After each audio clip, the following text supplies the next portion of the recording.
So last night I moved out the 2 baby geese, the baby turkey, and the 2 chicks that were being raised with them. They have their heat plate. I had a heat lamp, but the light was flickering and I didn't trust it, so I unplugged it and plugged in their heat plate from in the house. That way I have a heat source. The chicks are 95% feathered. The turkey is, I'd say, about 85% feathered. And the geese take forever to get feathers, but they usually don't go underneath the heat plate anyway. So our temperatures are warm enough at night with the heat plate. They should be fine out here. They did good last night. They got their bucket of water and their food in here. This pin's going to get opened up larger to include the chicks. Now the chicks over here have netting over the top to keep them from flying out and to keep other birds from flying in. I did something different for these guys. I hung the netting up high and went all the way around the cage, including this one. So I'm giving these guys a couple of days to get used to it. Last night I had the brown blanket hung up between the 2 pins because the geese were freaking out so much. I was afraid they'd get hurt trying to get with the bigger flock. So I'm going to let them be like this for today. Tomorrow I'm going to move the brown blanket so that way they can see the chickens over here and give them a couple days. And then I am going to combine these 2 pins and open it up and actually move this whole thing down, probably another whole section. These are just dog X pins, so that way the chickens have more space. They can intermingle with these guys because they're not quite big enough to go out with the flock yet. See if I can get underneath the netting so you can actually see them. The shower curtain is to cover the top of this when it rains because my tarp has holes. The birds don't get wet. But these are my mixers. Quite a few roosters in this bunch, but got some pretty babies in here to add to the flock.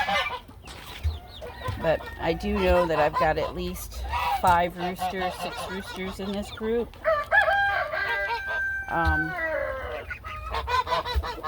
I've got a couple of little bit babies that look to be crossed with either the cream leg bar or with silkies. So we'll watch and see what happens. There's that pretty gray baby over there. So the space is rather small for this number of chicks, but it's just a grow out pin. It's not a permanent pin. It's easier for me to take care of in a smaller space.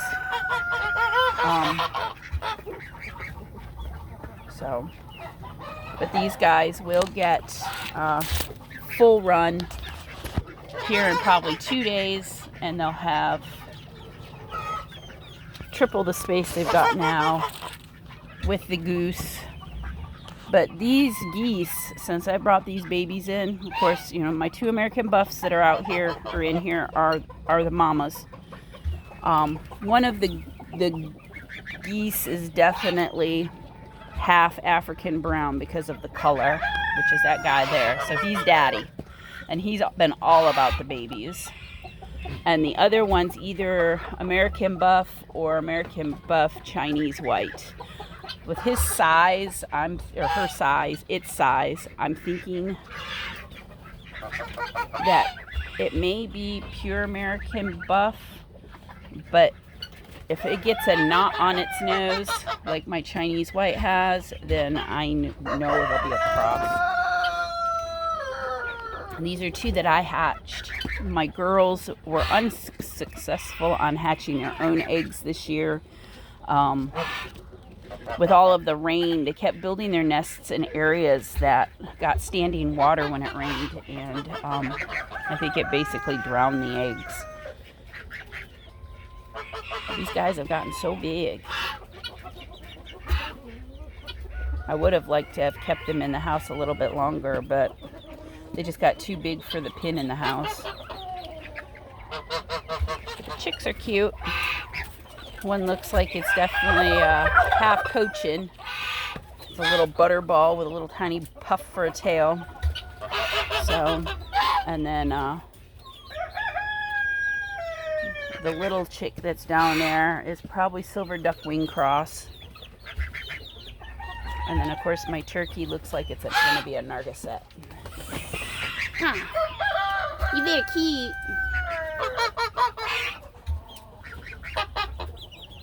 Sorry about the netting. But it's to keep them safe. It keeps the critters from sticking their face through the fence because the holes, are just fingertip. But it also keeps things from flying in. I was worried about the roosters flying in there and killing my chicks. Let's see if I can get a video of this guy. Or girl. Isn't he pretty? He's a handsome fella. I got a lot of poofy heads, that's for sure. That's one of Little Bit's babies down there.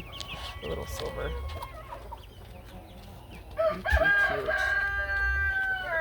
There's one in here that is absolutely adorable.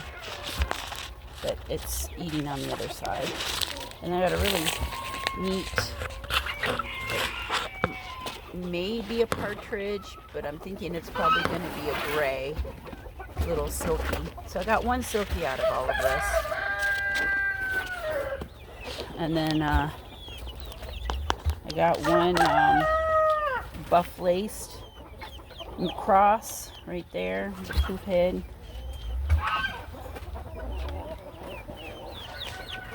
So I was really hoping for, some of these guys are really sharp with their poofy heads. Kind of digging the cross.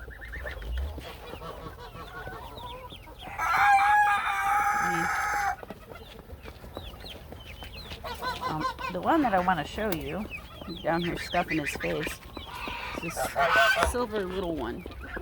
It's one of Little Bit's babies. Has a jet black head, and then it's got the poofy head,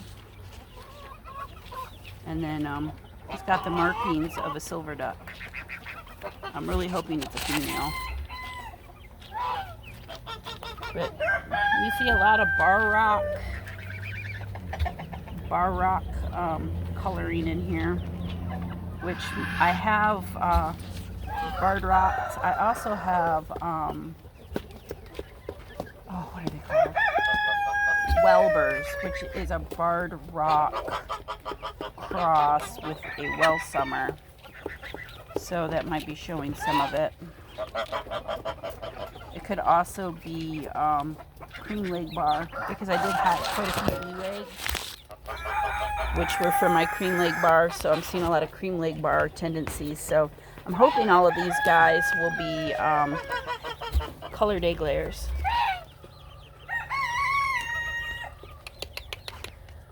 Look at you, poof head.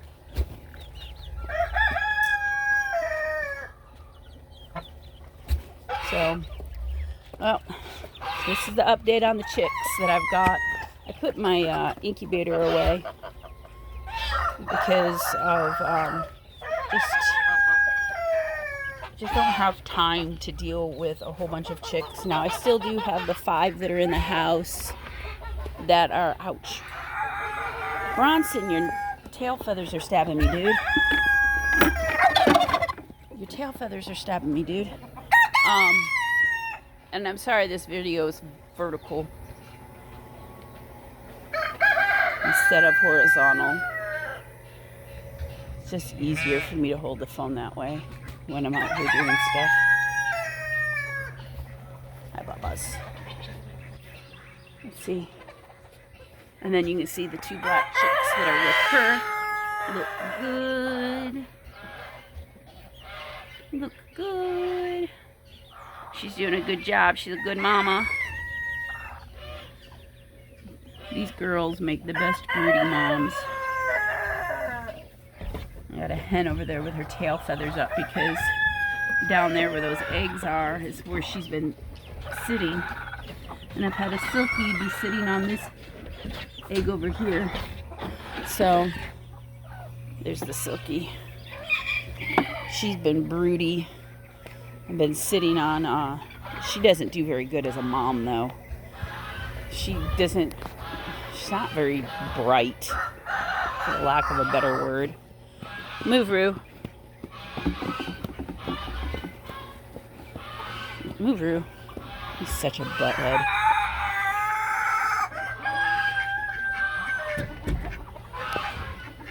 And then in here, I have a broody turkey and 3 broody hens. So we'll see what we get out of these girls. They've been sitting. So we'll see if they hatch.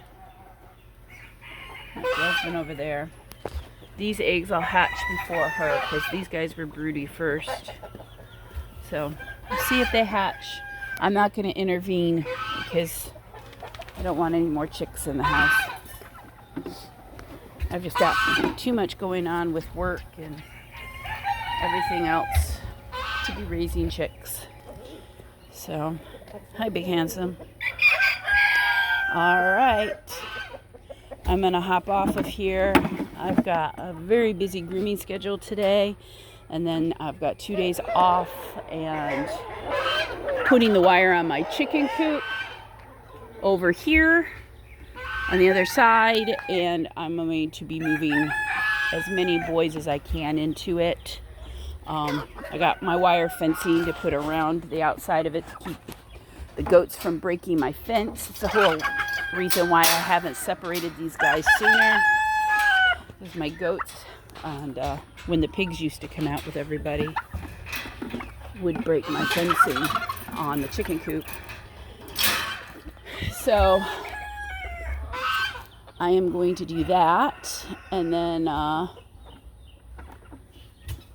once I do that, a lot of these boys will be out of here, and hopefully it'll help the girls start to get their feathers on their backs so they don't have so many boys beating them up. If I could just win the lotto, there would be a lot of things I'd be doing right now. But, you know, there's always something that I could spend money on out here. My future goal is to put a wood knee-high frame around the outside of these chicken pens, take the tarps off, put on a lightweight plastic corrugated roofing on all of it, so that way when the birds jump up and roost, they're not tearing like they do the tarp now. They tear the crap out of the tarp. I'll probably put wood slats across it to allow the birds to be able to climb up. Otherwise, they just slide off because of the pitch. So that is one thing I want to do in the future.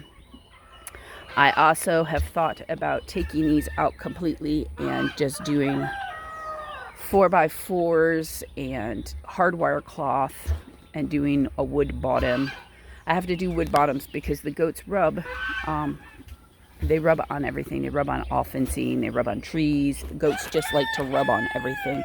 The pigs do the same thing. They like to scratch. So I need a solid hard surface on the bottom half because I would like to get the pigs out. They haven't been out running loose and been hanging out with the boys for the simple fact that they eat eggs, and I had a lot of broody hens and ducks and the geese, a lot of broody animals sitting on nests on the ground, and the pigs would go in and eat the eggs. So I wanted them to have their opportunity to try to hatch out their eggs. None of them were successful, but they're all a year old and younger, so they don't have a whole lot of experience. So I'm not surprised that they didn't hatch anything. I mean, they keep trying, so I'm going to let them try. You know, eventually they'll be successful, and I'd rather have them hatching and raising their young than having me do it. One, because of the workload, but two, the babies have a tendency to be a much healthier as adults because their parents are teaching them what to eat, what not to eat, and how to survive. I do still plan on doing pins and trying to get grass growing so that I have some natural forage for them. That's in the works, but once again, all of that stuff takes money to do. I was able to get the flower garden fenced off this year and get that going, which brings more bugs and stuff into the yard. And then in the fall, I will let some of my chickens in there to pick bugs. And later in the year, when I don't have seedlings growing, I'm going to let some of these guys in there in groups to go through and eat grass, and probably let the geese in there in the back section. I just got to figure out a way to net off the areas I want them to eat so they don't eat the stuff I don't want them to eat. Ouch! Hi. My foot got stuck on the fence. Yeah. All right, I'm going to hop off of this. I've got 101 things to do before my clients show up. And I still have ducks to bring out for the duck pen, and I still got to do water. So y'all have a wonderful day. Thanks. Bye.